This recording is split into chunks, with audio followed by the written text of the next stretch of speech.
myself to the stream really quickly so I can show myself up close and personal. What is up? I'm so excited to be here with you all today. I'm going live a bit on a different day, so I hope that you all are okay with that and are willing to still hang out with me here on Instagram, Facebook, and YouTube. I feel like it's been a while, but first and foremost, I want to say that today we are having a live conversation about what life was like 1 year ago. And I'm going to talk about what life was like planning my last trip, which was to the Maldives. And it was supposed to be a surprise. And that was at the beginning of March 2020. And we're also going to talk about the lockdown as well. So I made tons of videos about the lockdown in India, but I don't know if you all know this. I think it was probably one of the strictest lockdowns early on in the pandemic. And we'll talk about if that was good or if that was a bad thing or whatever. But we're going to discuss that. And I also want to let you all chime in as well. So during the live stream, if you have some comments that you want to share with me about what life was like for you 1 year ago, feel free to share it. I am just here to hang out, here to chat, and here to share stories. I'm a digital storyteller amongst many other things. And so I like sharing stories. But I'm going to say this, if you are watching on Instagram, I've got a full presentation on YouTube and Facebook, so you definitely want to check out the presentation. And again, welcome to our live broadcast, our live stream today. It feels like a while since I've done this, so excuse me if I'm tripping over my words a little bit today. But I do want to say, if you have not done so, definitely subscribe and share this video if you feel like it will be entertaining or helpful to those out in the atmosphere. Feel free to do so. And of course, let me know where you're watching from, and if anything resonates with you during today's live stream, let me know in the comments or the live chat. I want to chat back with you all as well. So let's get to the story for today, the multiple stories for today. And let me really quickly just go ahead and hide that. And yeah, so let's talk 1 year ago today. I've got a little bit of a presentation here. Well, it's not really a presentation. It's more like a slideshow, because it was like, your girl can't come on here and not have pictures and not actually talk about life without pictures. So 1 year ago today, basically, obviously it was March 12th, 2020. But in general, we're going to talk about, the beginning of this whole global pandemic. I honestly, let me just say this. I don't know if I'm allowed to say the P word.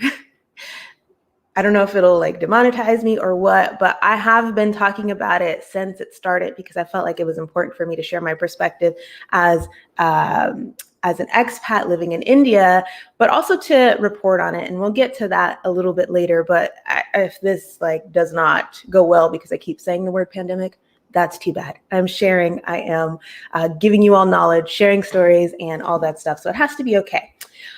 Let's get to it. So 1 year ago today, we're actually going to go a little bit to the first time I ever heard about this crazy, crazy virus. And thank you all so much for tuning in on Instagram as well as Facebook and YouTube. I'm so happy to have you all here.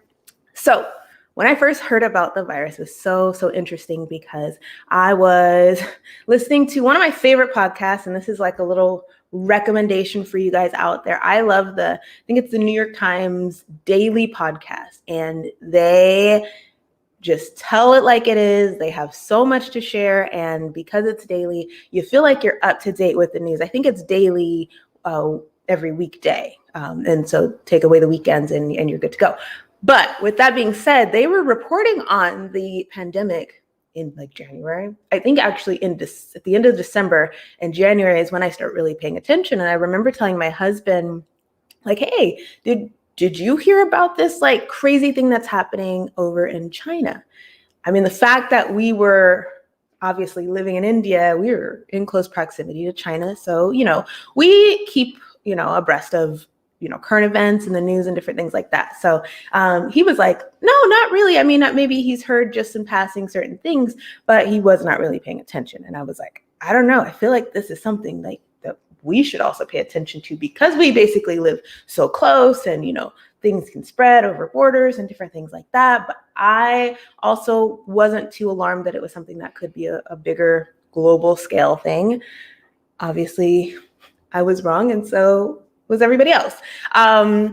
So that is that. And it's so interesting because, I think that's when more people obviously started talking about this mysterious virus and all of these different things. And I want to ask you all in the comments, let me know, how did you first learn about the virus? And when was it? When did you first hear about it from family or in the news or whatever that was? Leave a comment and let me know, because I'm so interested to hear your perspectives as well. And for all the questions that I have that I'm answering for myself, definitely feel free to answer them in the chat. So the second question I have for you is, how did you feel about the virus when you first heard about it? And for me, I was nervous, but I'm a person of faith. So I was like, well, what happens, happens. And honestly, not because I'm a person of faith, but just because I'm not a person of science, I guess. I said I'm not a person of science. I am a person of science. So I'm like a person of both kind of meshing together. And so it was concerning for me, but I was also like, okay, scientists have this, and what happens. And I just had an interesting point of view. So Fatman Traveling says, first heard about it whilst I was living my best life in Jordan. Right. Then that's basically what it was for me too, living my best life, living my regular life, going to work, planning trips.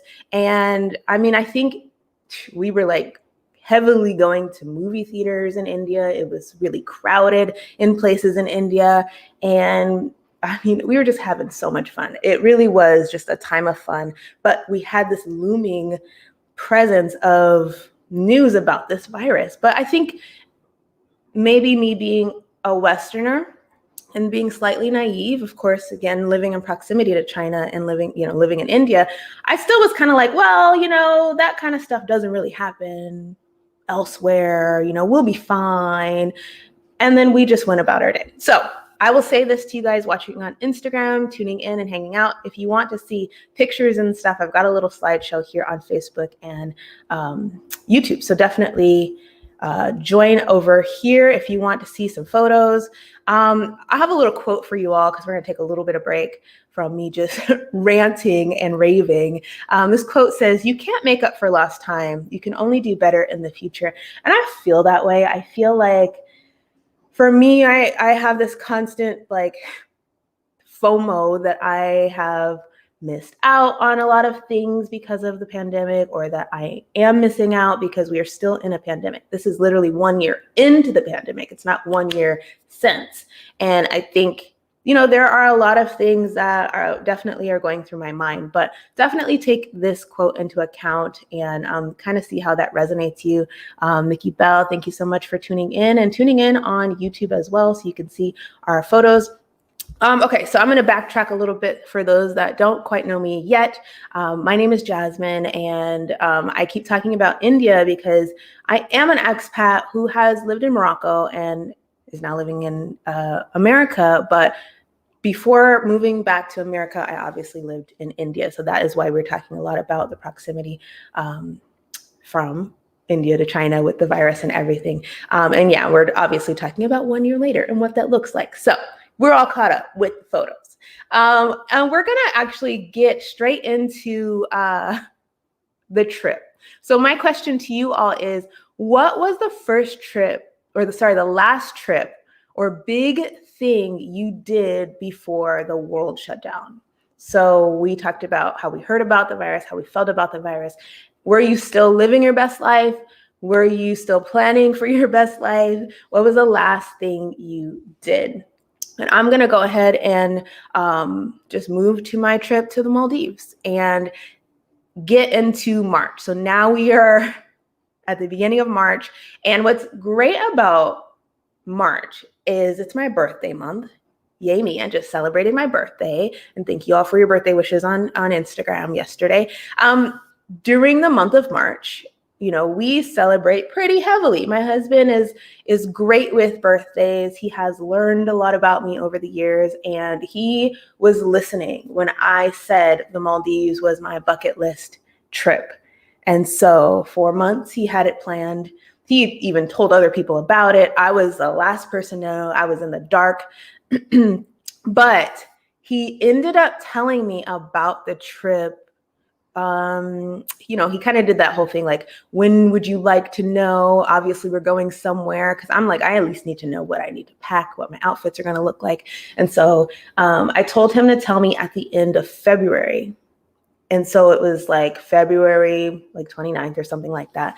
And he finally told me, he was like, we're going to the Maldives. And of course, I was so excited. I was ecstatic. I couldn't believe that I was going to go on my dream trip. And if you live in India or you live anywhere close, Maldives is not very far. So you can definitely make it your reality. And so he told me that, and I automatically just went into like planning mode for the trip, like what I was going to bring and things that we could do and all these different things. And he already had a lot of the big stuff planned, like the accommodations and things like that. So I then I worked closely with quite a few folks within an organization, and within this organization, they are very, how do I say, precautious. They're very precautious, but they weren't really in the mindset of shutting down. I think it was now about the time when people were starting to hear about the virus and it started to now cross borders.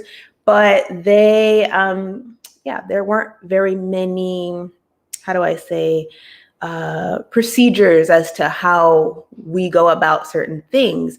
And so I wasn't sure. I was kind of getting a little nervous about traveling because I started hearing that other countries were closing down travel, but India wasn't closing travel down, and Maldives wasn't either. And this is also when I was like tuning into the news every day to look at how cases were rising, and cases were starting to rise exponentially as well. So I was like, oh my gosh, okay, like what should I do? And I remember asking colleagues and friends, like, okay, what would you do? We have this trip planned. It's my dream trip. So like, should we go or should we not go? Long story short, obviously we went. And my mindset is so different now compared to what it was when we went on this trip. I even have a vlog where I was just like, I think I said something like, you got to live your best life, and, if you get it, you get it. And I mean, I was just really naive, kind of stupid at the time, and not saying naive in that I shouldn't have gone on the trip. It was just, I didn't know anything. And I was listening to people talking about how the virus was like the flu and all these different things. And so that played a role in my mindset as to how I went about things and how I went about my trip. But I think that was just the world in general. No one was really taking it as seriously as, they were like a week after, March 1st, March 5th. Like, it was just so interesting. So let's talk about what the Maldives was like during this time. So the airport in India wasn't very crowded, actually. That was really interesting because the airport in India is usually very crowded. This is obviously, before everything. So it's usually very crowded, and it wasn't really. But the plane ride was very full. So we went from Hyderabad to, I think, Kuala Lumpur. It was a really awful flight because there were just like unnecessary stops. Maldives is not that far away. So with those unnecessary stops, it was just like, oh gosh. So we then were in Kuala Lumpur waiting for our flight to the Maldives, and both flights were completely full. It was absolutely interesting. But it wasn't one of those things where I was like, super nervous or anything like that. I wasn't wearing a mask. I think I carried like hand wipes because I'm just a germaphobe type person in general. So I was like, okay, let me just bring these hand wipes and like wipe down my surfaces.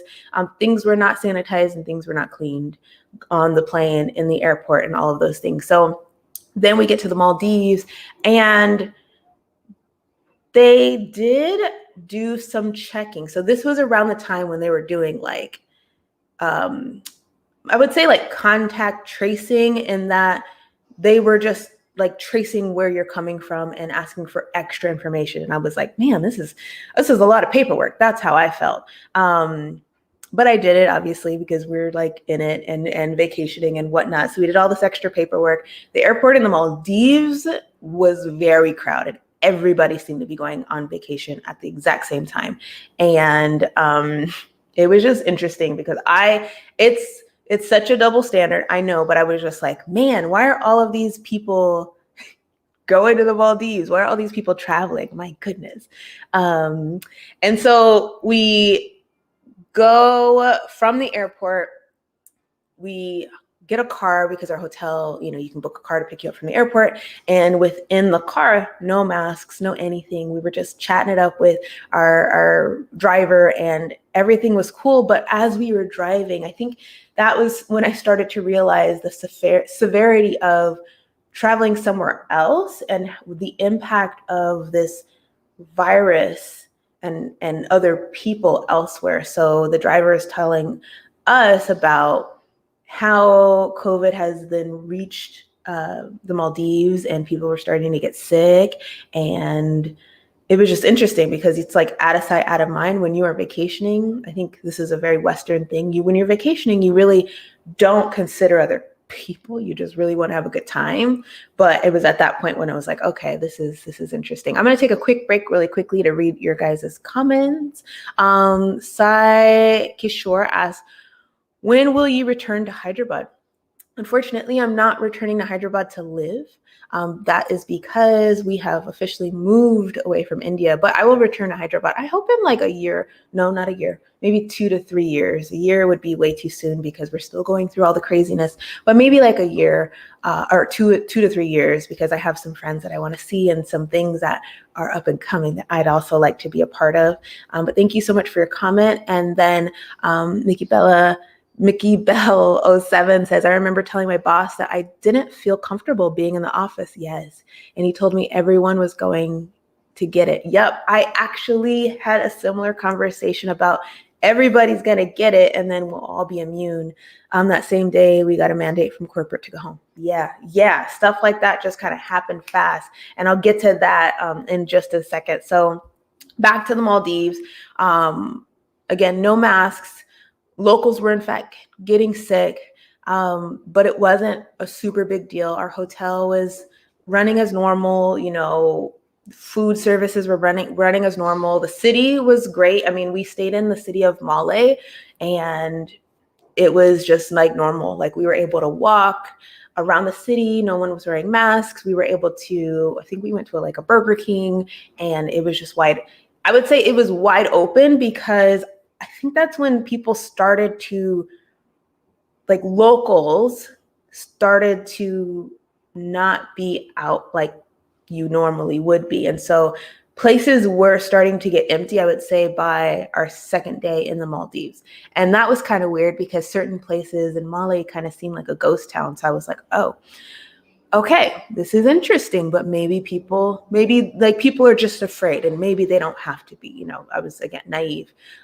So fast forward to our excursion. So this is probably my favorite part of my trip to the Maldives. And I have a vlog all about this, by the way, if you guys want to check it out, separate from me just sharing stories and giving lots of commentary. But we did excursions in the Maldives, and you can see in this picture, it's my husband and I, and we went on a boat and it was just so much fun. It was just beautiful. And honestly, I think it was probably the best way that we could have ended our traveling time, like our lives as constant travelers, because again, it was a dream trip. We did some amazing things. It was beautiful and all of that. But after this trip is when we then returned back to India.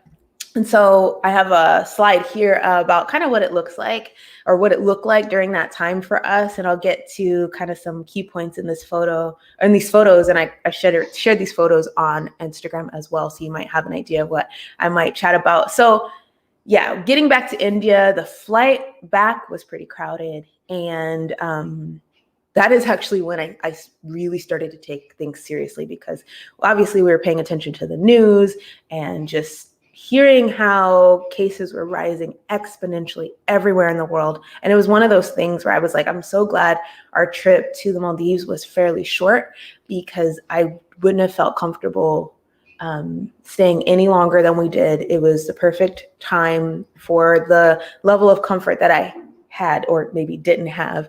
And we then go back to work, actually. And I was trying to remember, actually, when we got back, if we traveled over a weekend or what. I should have looked at a calendar, but I didn't. I just remember going back to work for a day.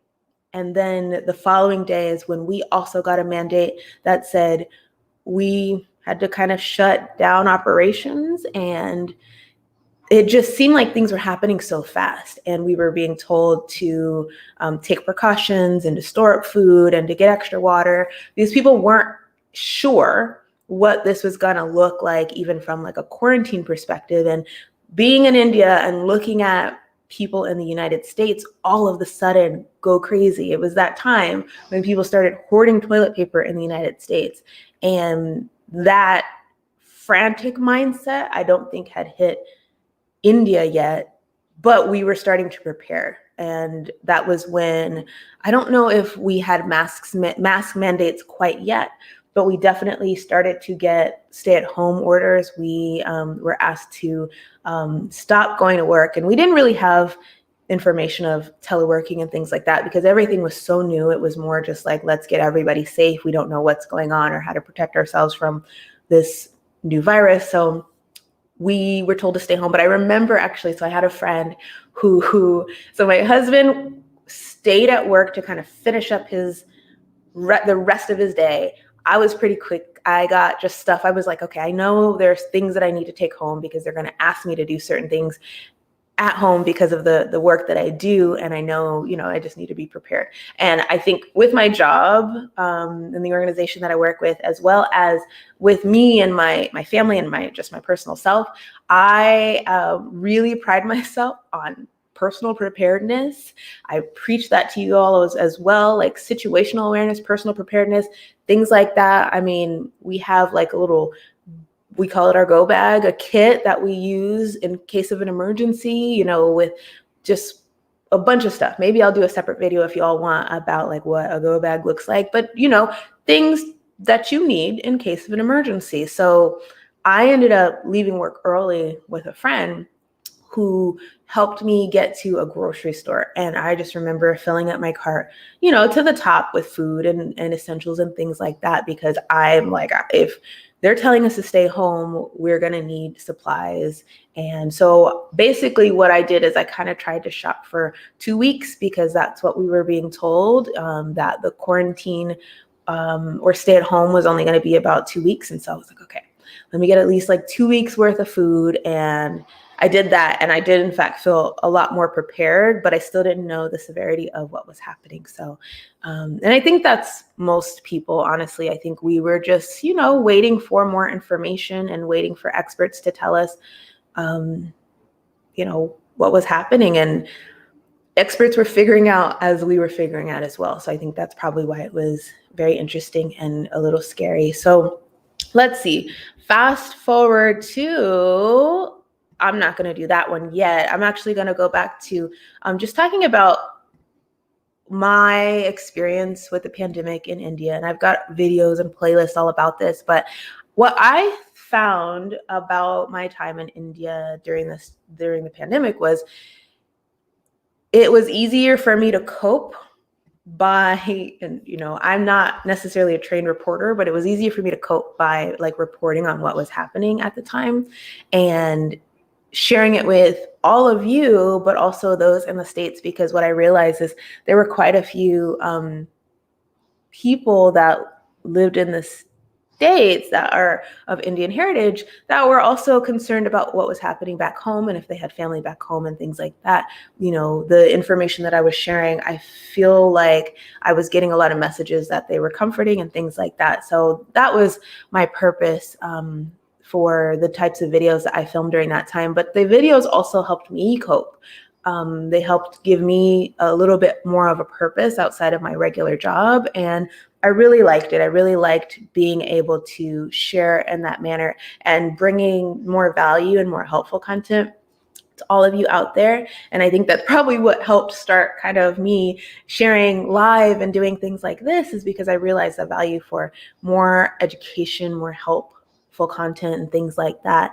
And those of you that are looking to, get into making videos and live streams and different things like that, I just say go for it. If you can help at least one person, I think I've one and one. If you can help at least one person or just talk to one person, your message is important and your message is valuable. So that is what I will say about that. And then we're just going to go to travel. We're just going to fast forward through travel because we already know what happened during the bulk of the pandemic. But I traveled back to the United States in October, at the end of October, and traveling was very interesting. For those of you that have yet to travel during this time, I think things might be a little more relaxed, which is good when it comes to going places.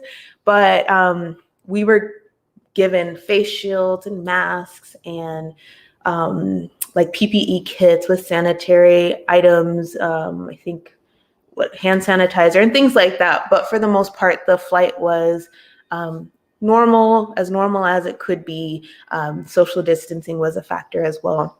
But I felt fairly safe. I think I was nervous to fly when I did, but once I got to the airport and realized that not very many people were traveling at that time, it did give me peace of mind, and it helped ease me into the idea of going back home. And I mentioned this in another video. It's titled something like why I decided to not go home or something like that. And I honestly feel like mine and my husband's decision to stay in India was a good one.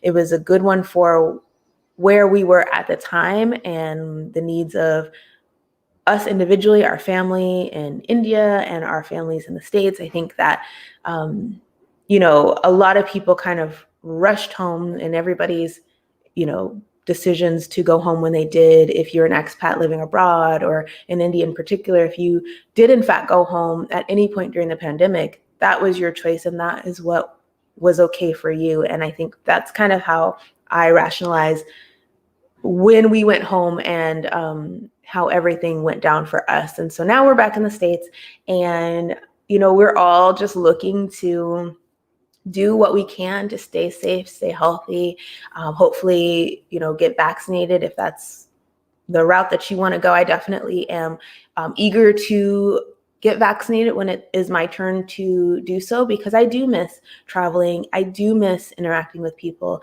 and all of that stuff. And, 1 year ago, it's hard to think. It did go fast. You let me know in the comments. Do you think that 2020 went by fast or if it went by slow? To me, 2020 went by fast, but now it's obviously 2021 and things just seem to have slowed down quite a bit. And I think because we're all waiting in anticipation for the end of this virus, which no one knows when that's going to be. But I think as long as we are taking the proper precautions and things like that, we'll all definitely be safe and things like that. So overall, I just wanted to reflect. I know that this is a very chatty, story-driven live stream, but like I mentioned, I'm a storyteller. I like telling stories, and I like hanging out with you guys and listening and reading your stories as well. So thank you so much for hanging in, tuning in, and just, being here with me. I really had a good time chatting with you all. And like I mentioned earlier on the stream, if you have gotten value out of this video, definitely subscribe. It really helps the channel. Helps me know if I should keep going live. And those of you on Instagram, you can definitely like my page for more. I think that is a great way for you to see when I am live, when I post new things. And of course, share this video if you find that somebody resonates with the topic we spoke about today. And if you have any questions, feel free to leave them in the chat. And if you're watching on the live replay of this broadcast, the replay of this live broadcast, leave them down in the chat and I would be happy to come back onto this video a little later and answer your questions. But I think that is it for me for today. Let me make sure that we've gone through everything. Yeah, that is it. Definitely find me at the Jazzy Nation on Facebook, Instagram, Twitter, YouTube, and now Clubhouse. I'm kind of obsessed with Clubhouse. So if you're on Clubhouse and you want to connect, definitely do so on there as well. And yeah, I think that's it. I will see you all in the next one. I'm actually going to go off of YouTube and Facebook first so I can save my live broadcast on Instagram. So bye everybody on Facebook and YouTube. I'll see you all next week for another live broadcast.